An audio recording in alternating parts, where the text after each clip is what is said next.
security cameras in the event that we actually did do this project. Again, I mentioned about the four-sided berm. That would be, again, 40,000 barrels, and then there would be a secondary berm that would be between the well site and the lake. It would have an outlet in it so that during normal operating, while we're operating and things are okay, and it rains, the rainwater could go out, very similar to what you see on new developments where they put little retention ponds in shopping centers and things to collect the water so it doesn't cause a problem later on. If for some reason there was a leak and it reached over 40,000 barrel capacity of the well site itself, leak down, it'd be a secondary containment pond there. You could shut the valve and then you could go ahead and commence your emergency procedures. As far as the spill contingency plan, usually when you develop a spill contingency plan, a lot of times it has to do with production facilities, when you produce oil, gas, and salt water. And that is something that the EPA requires. It's called Spill Prevention Control and Countermeasure.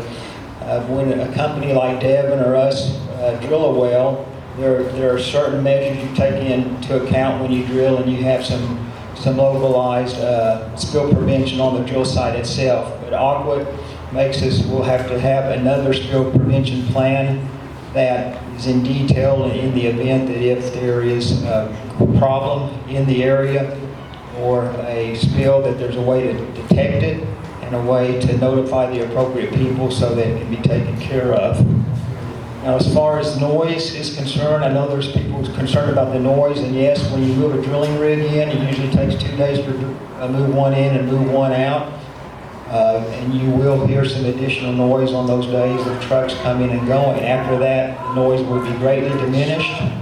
And as far as the actual drilling operations are concerned, if you've been over in that area to the south, that neighborhood to the south is those houses are about 1,400 feet away, which is about 3/4 of the way from driving from Portland over here to this facility, and which is still a pretty good walk. But if you go out there and the people that live there, you walk up that hill, and then as you get to the south side of Lake Hefner, it drops off about 10 feet, and then you go across the road and where the drill site would be north of the running track, and basically you have a pretty decent buffer to prevent the noise from going to the south because of where it's located. The other thing that we would probably do is from spring through fall. You can get this offline. The United States Department of Agriculture, that the predominant wind direction in Oklahoma is south, southeast, south, southwest, majority of that time. And so if we drill the well during that point in time, the majority of the noise would be dispersed and go across Lake Hefner, which is over 2 miles in length. So where this is located, I don't anticipate there being a lot of noise involved unless it's with the move in and move out of the drilling rig. As far as the access roads are concerned, what we're going to have to do there is the road that's in there right now at Hobie Point. It's in good shape and condition, but we're going to have to make sure that it stays that way during drilling operations. And so it'll have to be repaired and taken care of. And I don't see that being an issue. As far as mud being out on the road, it's a very fine silted pressure run that's on there now. So if it rains and trucks are coming and going, and you might see a film of white material out on the road, but it's so fine, I don't think that's going to pose any issues. As far as the walking and biking trail is concerned, if you go out there and take a look at that,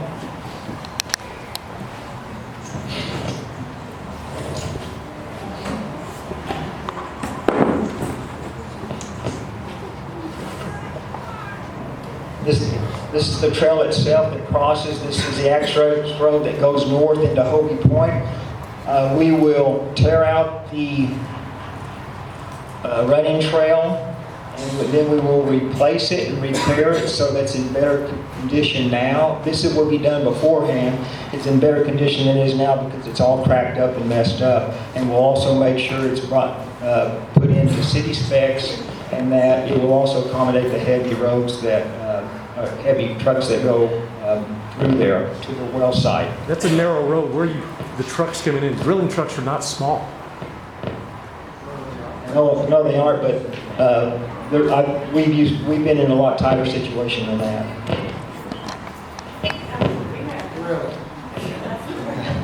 As far as the walking and biking trail is concerned, one other thing that we propose to do is that at this point here, we'll put some stop signs, north, south, east, west, and we will man a person here, basically a crossing guard during the duration of the drilling. He will stand right here, and if someone is running along the path, he can direct the people either to stop or the cars or the trucks that might be moving in there to help prevent there being any accident. Runners do use iPods and iPhones, and they may be thinking about other things, and same thing with people driving. But there will be somebody manned here 24 hours a day. Just during the drilling, or is that? That'd be during the drilling operations. What about where they're removing the product, the oil and gas, and trucks coming in and out? Well, there'll be gate, there'll be security, but there won't be people manning that at that point in time. Are they going to feel the like you do? Are the wells are not even that close to our houses?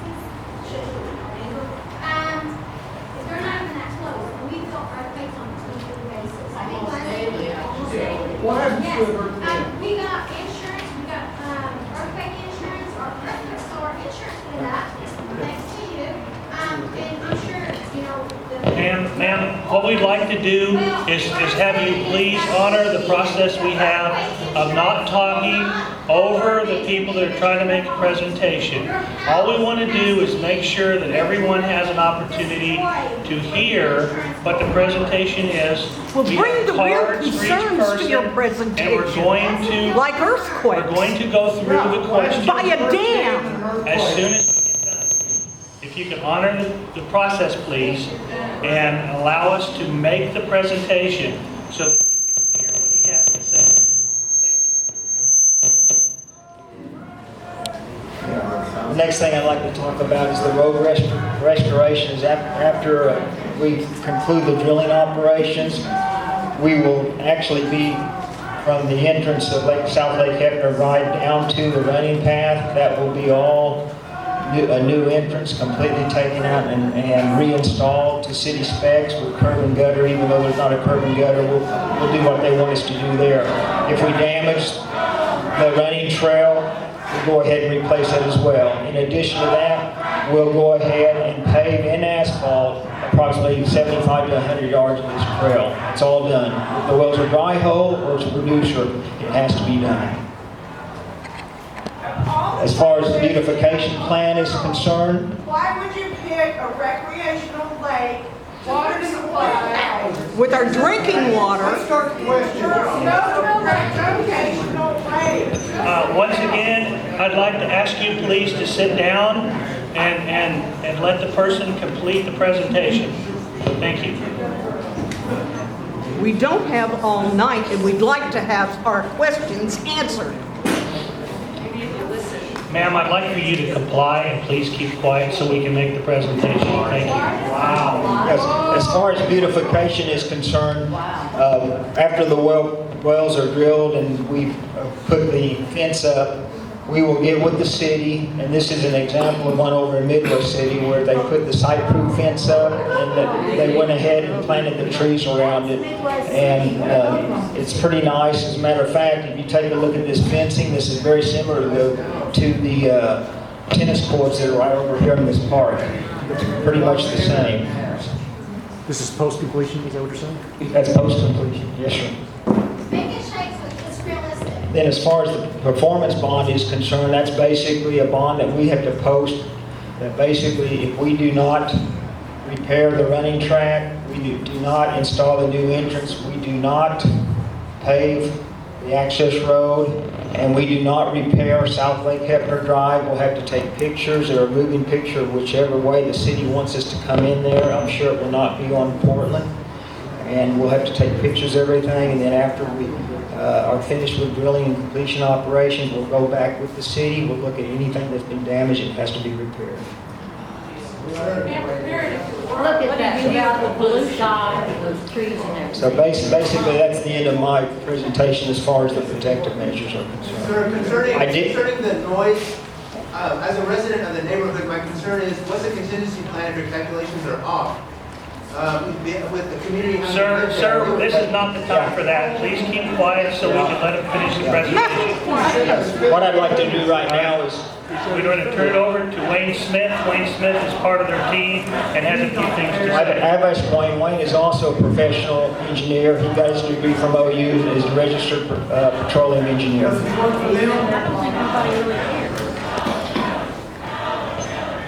I know most people are concerned about the safety aspects of oil and gas drilling, Yeah, but you thank need to understand that, well, it's all part of oil and gas exploration. Different kind. And please understand that with the regulations that are in place within the city of Oklahoma City, they are very restrictive. They were placed in effect many years ago. As a matter of fact, the oil and gas Before ordinance for fracking. Oklahoma City started in the 1930s. And it's still there. And deepwater horizons had this operation is to be conducted in a very safe manner according to the regulations as they are in effect. And don't know how many of you are even aware, in 1995, there were several wells drilled on the north side of Lake Hefner North, not Watershed. in the Bluff Creek area. There are 7 wells in that location already. They've been there, they've been producing without incident. They were drilled